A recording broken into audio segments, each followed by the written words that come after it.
Alam niyo, mga kapatid, ang danger ng mga tao na lumaki sa church, ang danger nung mula pagkabata ay nandito na tayo. Minsan nagiging sobrang pamilyar na tayo.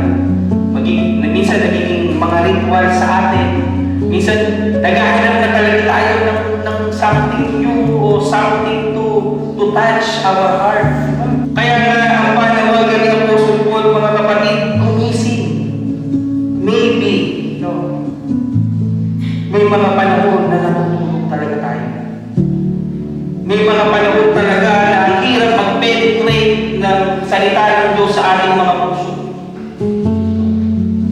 Masyado ng maraming worries ang puso natin, kaya minsan hindi na tumatalab. Maraming kaabalahan sa isip na madalas nahihirapan na talaga tayo na muli gumising yung ating mga natutulog na espiritu. Kaya mga kapatid, gumising at lumakad tayo sa liwanag.